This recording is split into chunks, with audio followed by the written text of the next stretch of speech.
akibat ng pangarap, ang paghihinagpis, liwanag at kadiliman. Sa kadiliman ay paniguradong pinagtatagis, nagmamakaawa. Hindi na ako makapag-antay ng isang araw, kaya sa aking mga kalaban, nole me tangere. Ako si Jose, at ito ang kwento ng aking inang bayan.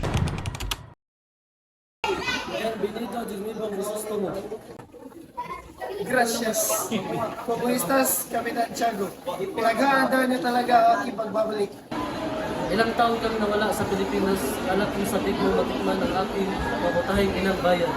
Halika, kapakilala ko ka sa aking masisita. Siya si Isabel, aking mabilisang kapatid.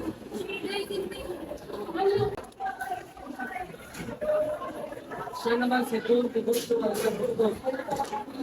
Siya naman si Himna Victorina, ang asawa ni Don Tiburcio. Ang unang paroko ng San Diego, Abril Ramaso. Siya naman si Senyor Dibala at Hininte ng Banda Civil.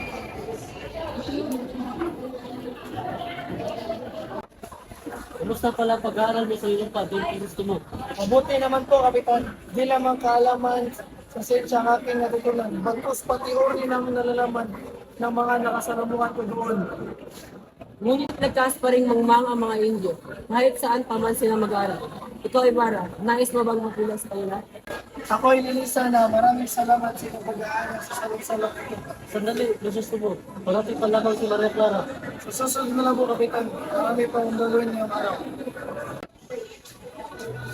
Senyor Ibarra, Ano yan, Binyente? Kayo pala. mag-ingat kayo kung ang nangyari sa iyo ay nangyari sa iyong ama. Tila may nalalaman ka sa nangyari sa aking ama. Maaari mo bang sabihin kung ano yun? Wala ka talagang nalalaman. Ang pagkakalam ko, ang iyong ama ay namatay sa bilangguan. Sa bilangguan, nakulong ang aking ama. Di kaya kayo ang nagkakamali lamang. Hindi ako maaaring magkamali. Namatay ang ama sa loob ng bilangguan. Si Don Rafael ang pinagbibintangan ng isang ilahin at inobstil ni Padre Damaso.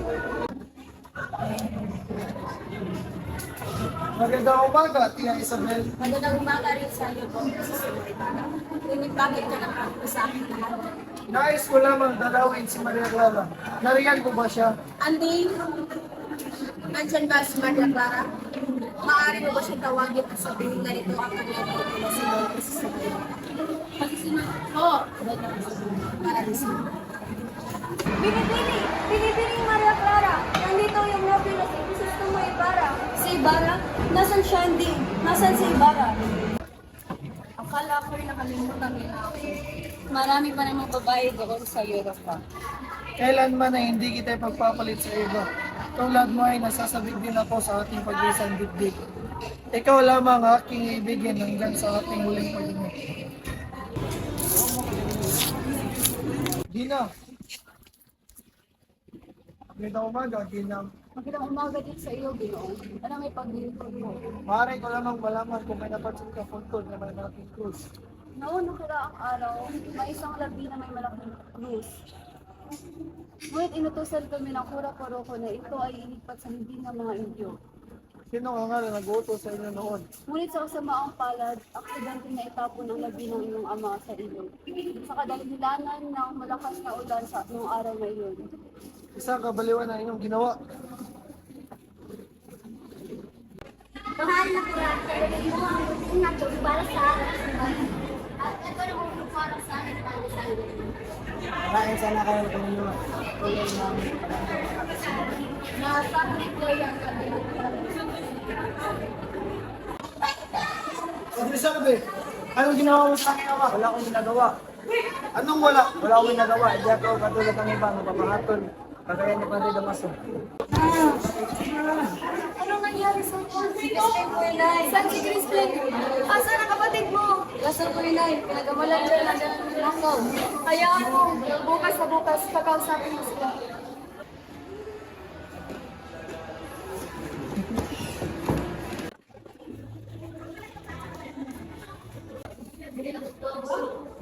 Crispin! Crispin! Crispin! Crispin!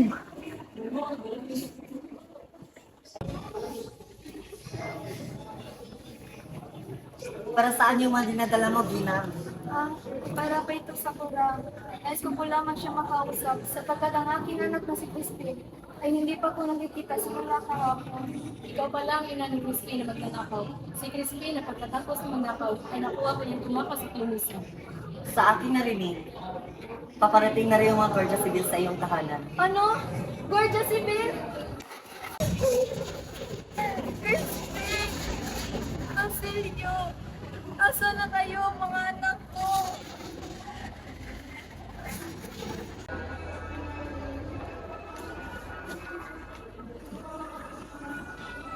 Magandang umaga mga kapitbahay. Nais ko lamang humingi ng payo sa inyo para sa pagbabala ko pagpatayo ng paaralan. Hindi niyo pa maunawaan ang inyo. Ngunit sa mga susunod na salinahe, maunawaan niyo sa sila ang magtatalino. Malamang hindi na iyahambi sa panahon ng mga ninanili. Ang payo ko lang sa iyo, ayumuko ka muna sa mga unang ng mga nag-ahari-harian. Maraming salamat po, Don Butasyo. Ako na nga po ako.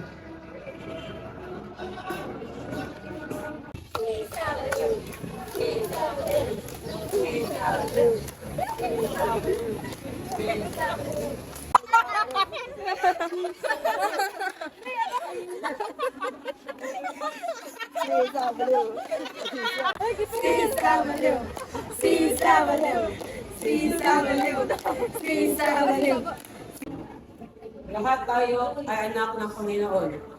Nararapat lamang na tayo ay magmahalan at hindi dapat ginugulangan ang ating kapwa-tao. Hindi ko na kailangan patagalan ang kainitan ng simbahan ito. Kayong mga katastaas lamang, dapat ang pangitulot ng mga simbahan ito. Dapat hindi pinapasok ang mga Indio.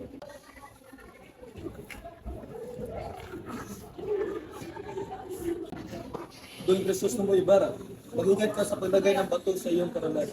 Dahil paparating na ang may tangga ng iyong buhay. Maniwala ka sa akin, Doon Jesus na mo, dahil ako ay iyong kapanalig.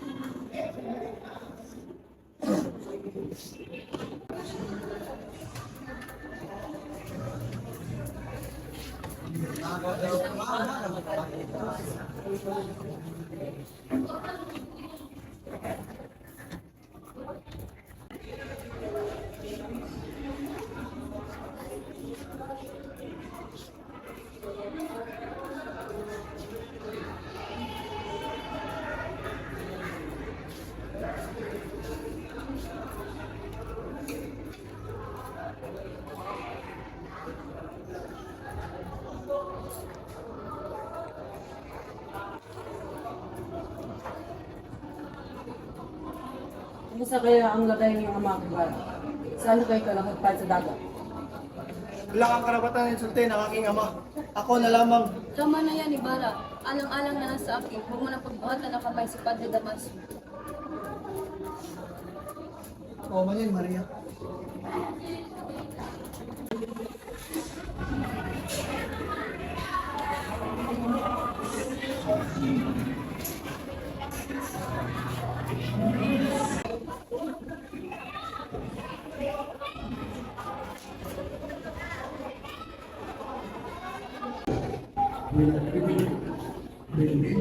Alam niyo ba na si Maria Clara ang pinapakatang binibini at nagtataglay ng ubod ng kabutihan dito sa San Diego? Kanyang pinipili ang pinanais ko. Pagkakitsyago, hindi ka makakawalan si Don, ang preso ni Lamis ni Spadani, ang aking inaanak at inaanak ni Padi. Umaga ho.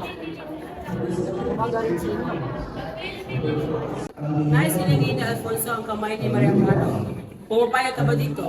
Santiago. Wala problema sa akin yun, basta talaga yun ang aking anak. Ayoko, Ama. Labis ako tutol.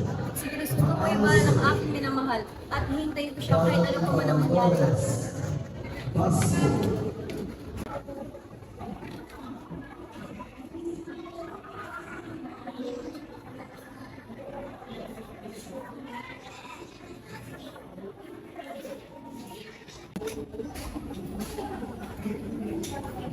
Anak ko na talaga ni Rafael ba? Pareho na mga mataas. Kaya walang duda na pareho kayo na sila. Hindi na ako makapaghintay na makita yung bangkay na kalutang-lutang sa dagat. kagaya mo. Huwag na huwag mo amakin ang aking ama. Dahil kung titibangin, kayo mga praile ay mas masawal ba sa Diablo?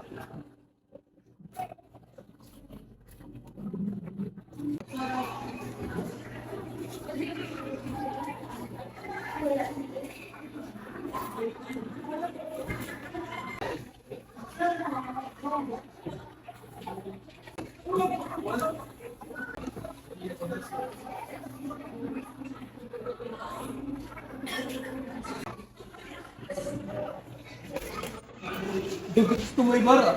Gusto mo Ibarra? Gumising ka! Ikaw, ikaw nga, natatandaan kita. Oo, ako nga! Ako si Elias! Anong ginawa mo dito? Tatakas kita, gusto mo Ibarra?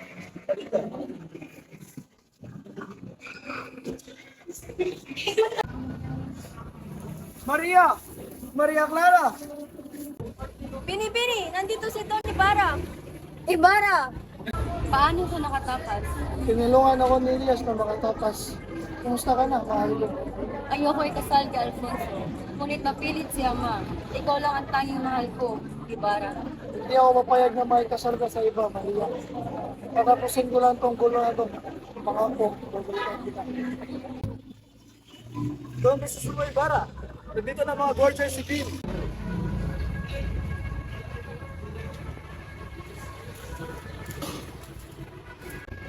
Uy! Hoy, mga Indyo! Bini, may nais kang malaman.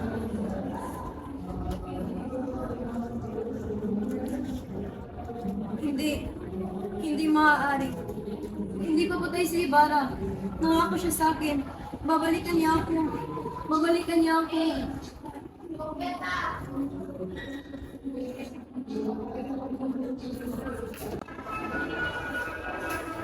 Nais kong hilingin sa iyo na sirain ang pangako sa akin ng pakasal. Ngunit bakit? Patay na ang taong ninanais ng puso ng pagkasalan. Wala na akong ibang gusto kundi siya. Mabuti lang sa nilaghan ako sa kanya, hindi pilit mo pa rin ako ipakasal sa iba. Hindi kaya papasok na lang ako sa kubal. Pamanhin aking anak. Hindi ko kaya mawala ka sa aking tulong.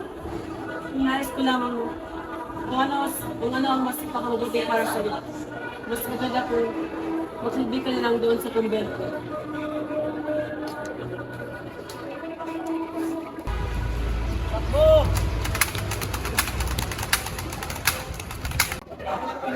Inay!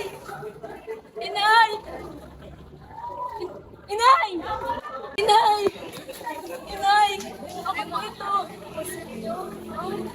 Basilio po! Inay! Inay! Inay! Sino ang tawag niya?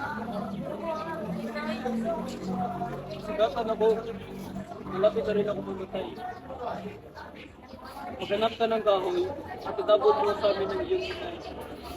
Di kaya't sunugin mo na lang kami ng iyong ina. Dito nga ako binaon. Ariin mo at gamitin mo yun sa iyong pag-aaral. Pagkat iniwala ko, mga kabataan ay pag-asa ng bayan.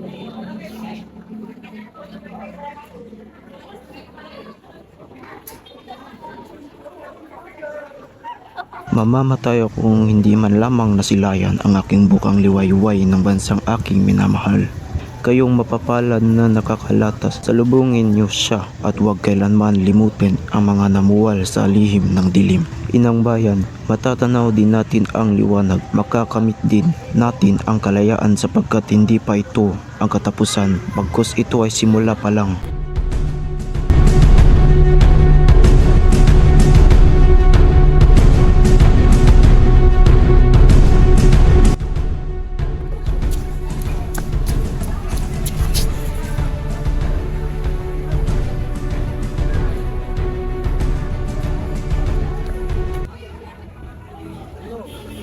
Tila yata ikaw ang naliligaw.